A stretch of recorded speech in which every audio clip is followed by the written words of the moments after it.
السلام علیکم ورحمۃ اللہ وبرکاتہ۔ الحمد للہ نحمده ونستعینه ونستغفره ونؤمن به ونتوکل علیہ ونعوذ باللہ من شرور انفسنا ومن سیئات اعمالنا من يهده الله فلا مضل له ومن يضلله فلا هادي له ونشهد أن لا إله إلا الله وحده لا شريك له ونشهد أن سيدنا ونبينا ومولانا محمدا عبده ورسوله أما بعد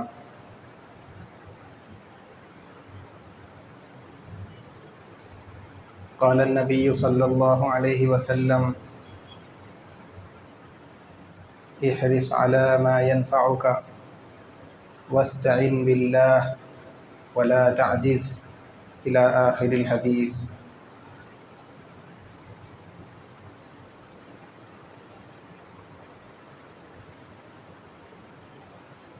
معزز سامعین اکرام،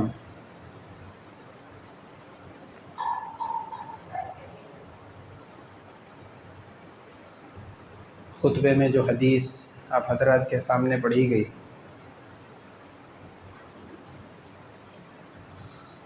اس کو روایت کرتے ہوئے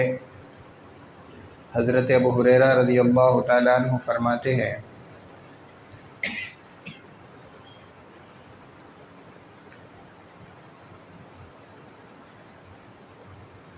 کہ اللہ کے نبی صلی اللہ علیہ وسلم نے ارشاد فرمایا،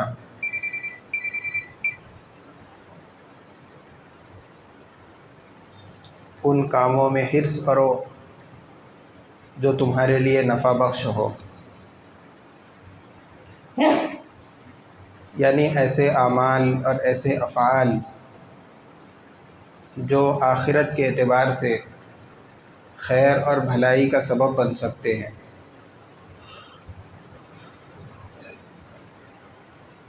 یوں تو حرص ایک ممنوع چیز ہے، حرص سے آدمی کو منع کیا گیا کہ وہ دنیا کا مال، دنیا کی حرص، شہرت کی حرص، نام و نمود کی حرص اور دیگر اشیاء کی حرص نہ کرے۔ انسان کے لیے حرص کرنا ایک بہت بڑے عیب کی بات ہے، بلکہ آدمی کو دنیا کی ساری چیزوں کے اندر قناعت کرنے کا حکم دیا گیا ہے کہ ان تمام چیزوں میں سے جتنی بھی چیزیں انسان کو جائز اور حلال طریقے سے اس کی کوشش کے مطابق اس کو ملی ہیں، آدمی اس پر قناعت کرے اور یہ خیال کرے کہ جتنا کچھ مجھے ملا ہے میرے لیے اتنا ہی بہتر ہے، اور ایسا نہ ہو کہ اگر مجھے اس سے زیادہ مل جاتا تو اور اچھا ہوتا۔ حرص کرنے سے انسان کو منع کر دیا گیا۔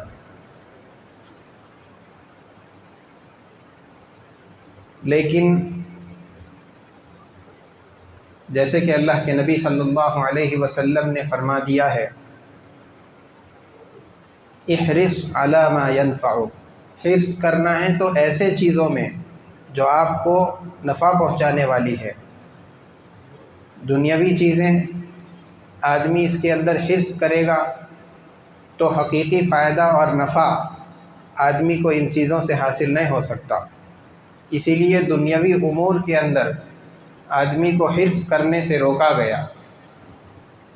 لیکن دینی معاملات میں، اچھے اعمال میں، عبادات کے اندر اگر آدمی حرص کرتا ہے تو یہ پسندیدہ چیز ہے۔ جیسے کہ اگر کوئی آدمی کسی کو دیکھتا ہے کثرت کے ساتھ عبادت میں لگا ہوا ہے، کثرت کے ساتھ نوافل پڑھتا ہے، اب اس آدمی کو بھی دل کے اندر خواہش پیدا ہوئی، حرص ہوئی کہ میں بھی اس کی طرح نماز پڑھنے لگ جاؤں، میں بھی اس کی طرح ذکر کرنے لگ جاؤں، یا کسی کو دیکھتا ہے کہ کثرت کے ساتھ ذکر کرتا ہے، آپ کے دل کے اندر یہ پیدا ہوا، آپ کے دل کے اندر بھی خواہش آئی کہ میں بھی اس کی طرح کثرت کے ساتھ ذکر کرنے لگ جاؤں، تو یہ حرص پسندیدہ ہے۔ جو آدمی دینی اعتبارات سے دینی امور کے اندر حرص کرتا ہے، اللہ تبارک و تعالیٰ کے یہاں وہ آدمی پسندیدہ اور محبوب ہے۔ اسی لیے دینی امور کے اندر تو حرص کرنے کی تعلیم اللہ کے نبی علیہ السلام نے اپنے اس ارشاد کے اندر بیان فرمائی کہ تم ایسے اعمال میں جو آخرت کے اعتبار سے تم کو نفع پہنچانے والے ہیں، ان اعمال میں، ان امور کے اندر حرص کرو۔ ایک دوسرے سے سبقت کرنے کا حکم اللہ تبارک و تعالیٰ نے قرآن کریم کے اندر دیا ہے، فاستبقوا الخیرات، کہ تم نیک کاموں کے اندر ایک دوسرے سے آگے بڑھنے کی کوشش کرو، سبقت کرو۔ صحابہ اکرام رضوان اللہ تعالیٰ علیہم اجمعین نیکیوں کے اندر ایک دوسرے سے آگے بڑھنے کی کوشش کیا کرتے تھے۔ ہمیشہ ان کو یہ فکر دامنگیر رہتی تھی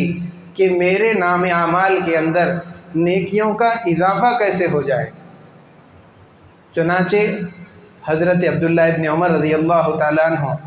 ایک مرتبہ حضرت ابو ہریرہ رضی اللہ تعالیٰ عنہ کے پاس تشریف لے گئے۔ حضرت ابو ہریرہ رضی اللہ تعالیٰ عنہ نے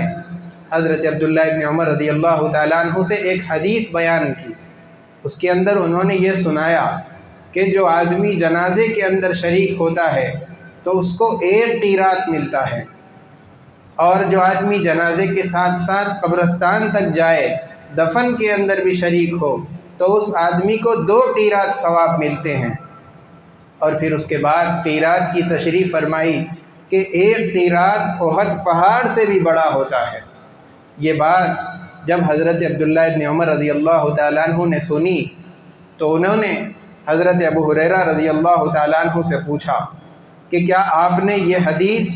آپ نے یہ بات خود جناب نبی رحمت صلی اللہ علیہ وسلم سے سنی ہے؟ حضرت ابو ہریرہ رضی اللہ تعالیٰ عنہ نے فرمایا کہ میں نے یہ حدیث اللہ کے نبی صلی اللہ علیہ وسلم سے سنی ہے۔ حضرت عبداللہ ابن عمر رضی اللہ تعالیٰ عنہ نے یہ بات سننے کے بعد فرمایا کہ افسوس، کتنا افسوس ہے کہ ہم نے کتنے ہی قیراط ضائع کر دیے۔ اگر ہم کو یہ ثواب پہلے سے معلوم ہوتا تو ہم کوئی موقع اپنے ہاتھ سے جانے نہیں دیتے تھے۔ تو یہ حرص اور یہ شوق صحابہ کرام کا نیک اعمال کے اندر، اچھے کاموں کے اندر اور ایسے افعال کے اندر جو آخرت کے اعتبار سے آدمی کو نفع بخش ہو، فائدہ پہنچانے والے ہوں، ان کاموں کے اندر ہم بھی شوق دکھانا چاہیے۔ بعض مرتبہ آدمی کے دل کے اندر شوق اور خواہش پیدا ہوتی ہے کہ جیسے فلاں آدمی نیک کام کر رہا ہے، میں بھی نیک کام کروں، فلاں آدمی کثرت کے ساتھ قرآن کی تلاوت کر رہا ہے، مجھے بھی اس کی توفیق ہو جائے۔ آدمی کے دل کے اندر یہ خواہش پیدا ہوتی ہے، لیکن پھر دوسرا خیال اس کے ذہن میں یہ آتا ہے کہ یہ اتنے سارے نیک کام میرے بس کی بات نہیں ہے، میں ان سارے نیک کاموں کو نہیں کر سکتا، یہ تو بڑے لوگوں کا کام ہے۔ اللہ کے نبی علیہ السلام نے فرمایا کہ جب ایسا خیال آدمی کے دل کے اندر آئے، اس کے ذہن میں یہ بات پیدا ہو، تو اس وقت میں آدمی کو کیا کرنا چاہیے؟ اس حدیث کے اندر اللہ کے نبی علیہ السلام نے فرمایا وَاسْتَعِنْ بِاللَّهِ وَلَا تَعْجِزْ، تم جب نیکی کا خیال آئے اور ساتھ ساتھ اس طرح کے خیالات بھی پیدا ہونے لگے کہ یہ کام تو مجھ سے نہیں ہو سکے گا، یہ بڑے لوگوں کا کام ہے، یہ بزرگوں کے قدرت کی بات ہے، میری قدرت میں اتنا سارا کرنا نہیں ہے، جب یہ باتیں ذہن کے اندر پیدا ہونے لگے تو تم اللہ تبارک و تعالیٰ سے مدد مانگو، اس سے استعانت کرو، اس کے سامنے عاجزی کرو اور اس سے توفیق طلب کرو کہ اے اللہ یہ چیز، یہ کام میرے بس کا نہیں ہے، میری قدرت میں نہیں ہے، لیکن آپ کی قدرت کے باہر کوئی چیز نہیں ہے، سارے کے سارے اعمال آپ کی قدرت کے تحت آتے ہیں، آپ مجھے اس کام کے کرنے کی توفیق عطا فرمائیے۔ اللہ تبارک و تعالیٰ سے مدد مانگنی چاہیے۔ اللہ تبارک و تعالیٰ سے آدمی جب مدد مانگتا ہے، دو چیزوں میں سے ایک چیز آدمی کو ضرور ملے گی، یا تو اس کام کے کرنے کی توفیق اللہ تعالیٰ اس بندے کو عطا فرما دیں گے اور وہ کام کرنے لگے گا، اور اگر آدمی کو اس کام کے کرنے کی توفیق نہ مل سکی تو انشاءاللہ اس بندے کو اس عمل کا ثواب ضرور مل جائے گا۔ اس لیے کہ جناب نبی رحمت صلی اللہ علیہ وسلم نے ایک حدیث کے اندر یہ بات ارشاد فرمائی کہ اگر کوئی بندہ سچے دل کے ساتھ اللہ تبارک و تعالیٰ سے فریاد کرتا ہے، دعا مانگتا ہے کہ اللہ مجھے اپنے راستے کی شہادت نصیب فرما دیجئے، اللہ تبارک و تعالیٰ اس کے دل کے اخلاص کی وجہ سے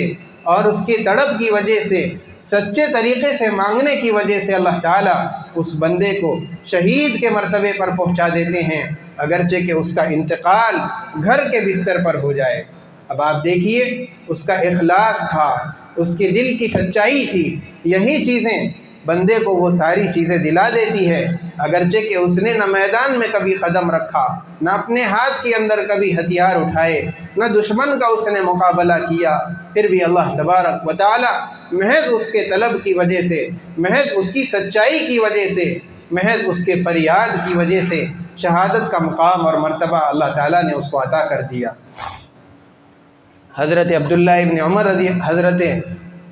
ابن مبارک رحمۃ اللہ علیہ اپنے وقت کے بہت بڑے ولی گزرے ہیں۔ جس وقت ان کا انتقال ہو گیا، چند دن گزرے، ایک صاحب کو خواب کے اندر ان کا دیدار ہوا۔ انہوں نے ان سے پوچھا کہ کیا گزری، کیسا ماجرا ہوا؟ انہوں نے بتلایا کہ اللہ تعالیٰ نے بڑا نرمی کا معاملہ فرمایا، میرے گناہوں کو بخش دیا، میری مغفرت فرمائی اور میرے ساتھ اچھا معاملہ کیا، میں جس درجے کا مستحق تھا اس سے زیادہ بڑا اونچا درجہ مجھے عطا فرما دیا۔ لیکن ایک بات حضرت عبداللہ ابن مبارک رحمۃ اللہ علیہ نے فرمائی کہ میرے گھر کے سامنے جو لوہار رہا کرتا تھا، اس کو جو مقام اور جو درجہ اللہ تعالیٰ نے دیا ہے وہ میرے درجے سے زیادہ اونچا ہے۔ اب یہ صاحب کو بڑی تشویش ہوئی کہ یہ تو بڑے اللہ کے ولی ہیں اور وہ سامنے رہنے والا لوہاری، اس کو ان سے بڑا درجہ کیسے مل گیا؟ چنانچہ جب صبح کو نیند سے بیدار ہوئے، ان کے علاقے کے اندر گئے، جا کر کے وہاں پر لوگوں سے دریافت کیا کہ یہاں علاقے کے اندر کوئی لوہاری تو نہیں رہتا؟ لوگوں نے بتایا کہ فلاں جگہ پر جاؤ، وہاں پر لوہاری موجود ہے۔ وہاں پر اس کے گھر پہنچے تو پتہ چلا کہ تھوڑے دن پہلے اس کا انتقال ہو چکا ہے۔ اب اس کی بیوی سے انہوں نے ملاقات کی اور پردے ہی کے اندر سے اپنا سارا واقعہ اس کے سامنے بیان کیا کہ خواب کے اندر ایسا ایسا معاملہ ہوا، حضرت عبداللہ ابن مبارک رحمۃ اللہ علیہ نے تمہارے شوہر سے متعلق ایسی بات فرمائی، بتاؤ تمہارے شوہر کا ایسا کون سا عمل تھا جس کی وجہ سے اس بزرگ سے بڑا درجہ اور بڑا مرتبہ ان کو نصیب ہو گیا؟ اس نے کہا کہ میرے شوہر زیادہ عبادت گزار نہیں تھے، ان کا کوئی خاص اس طرح عمل نہیں تھا، زیادہ عبادت کے اندر وقت گزار رہے ہیں، ایسی زندگی نہیں تھی، دن بھر اپنے کام کے اندر جاتے۔ ہاں، ان کا ایک عمل تو یہ تھا کہ وہ جب کبھی بھی اذان کی آواز ان کے کان کے اندر پڑتی تھی، اپنے کام کو فوراً چھوڑ دیا کرتے تھے اور نماز پڑھنے کے لیے متوجہ ہو جایا کرتے تھے، تیاری کر کے نماز کی ادائیگی کے لیے چل دیا کرتے تھے۔ حتیٰ کہ بعض مواقع ایسے بھی آئے کہ انہوں نے اپنی جو ہتھوڑی ہوا کرتی تھی لوہے پر مارنے کے لیے، اس کو سر پر اٹھا لیا، جیسے ہی اذان کی آواز آئی اس کو لوہے پر مارنے کے بجائے پیچھے ہی اس کو چھوڑ دیا اور پھر وضو کر کے نماز کے لیے چل دیے۔ دوسرا عمل یہ تھا، ہمارے گھر کے سامنے حضرت عبداللہ ابن مبارک رحمۃ اللہ علیہ جو اپنے وقت کے بڑے ولی گزرے ہیں، ان کا مکان ہے۔ رات کے وقت میں وہ اپنی چھت پر کھڑے ہو کر کے عبادت کیا کرتے تھے۔ یہ میرا جو شوہر تھا لوہاری، یہ ان کو دیکھتا تھا کہ یہ بزرگ بڑی کثرت سے نمازیں پڑھتے ہیں، راتوں کے اندر اللہ کے سامنے آہوزاری کرتے ہیں، اللہ کو یاد کرتے ہیں۔ یہ خواہش کرتا تھا اور یہ حرص کرتا تھا کہ کاش مجھے بھی ایسی توفیق ہو جاتی، مجھے بھی فرصت اور فراغت کا وقت ملتا تو میں انہی کی طرح عبادت کرتا، اللہ کے سامنے اپنا وقت گزارتا۔ تو اس آدمی نے جو خواب دیکھنے والا تھا، اس نے کہا کہ یہی وہ حرص ہے، یہی وہ خواہش ہے جس کی وجہ سے اللہ تبارک و تعالیٰ نے تمہارے شوہر کو ان سے بھی بڑا مقام اور مرتبہ عطا کر دیا ہے۔ اب آپ اندازہ کیجئے کہ آدمی نیک کام نہیں کر سک رہا ہے، لیکن نیک لوگوں کو دیکھ کر کے دل کے اندر نیکی کی خواہش تو کر سکتا ہے، نیک کام کرنے کا شوق اور جذبہ اپنے اندر پیدا تو کر سکتا ہے۔ یہ بات الگ ہے کہ آدمی اس کے اوپر عمل کر سکے نہ کر سکے۔ اسی طریقے سے اللہ کے نبی علیہ السلام نے اس حدیث کے اخیر میں یہ فرمایا کہ اگر کسی آدمی کو کوئی مصیبت یا کوئی تکلیف پہنچ جاتی ہے تو آدمی کو اگر مگر نہیں کرنا چاہیے، چوں چرا نہیں کرنا چاہیے۔ مثلا اگر کسی رشتہ دار کا انتقال ہو جائے، کوئی آدمی بیمار ہو جائے تو یہ نہیں کہنا چاہیے کہ اگر فلاں ہاسپٹل کو لے کر چلے جاتے، وقت پر لے کر چلے جاتے، فلاں ڈاکٹر سے رابطہ کر لیتے یا فلاں گولی استعمال کر لیتے تو آج ان کا انتقال نہ ہوتا۔ آدمی کو یہ نہیں کہنا چاہیے، اس لیے کہ یہ سارے اللہ تبارک و تعالیٰ کے کیے ہوئے فیصلے ہیں۔ آدمی کو، خاص طور سے مسلمان کو، اللہ تبارک و تعالیٰ کے فیصلے پر راضی رہنا چاہیے۔ اگر آدمی چوں چرا کر رہا ہے، اگر مگر کر رہا ہے تو اس کا مطلب یہ ہے کہ آدمی اللہ کے فیصلے سے راضی نہیں ہے، بلکہ اللہ تبارک و تعالیٰ کے فیصلے کے خلاف اپنی منشا کو ظاہر کر رہا ہے۔ حالانکہ یہ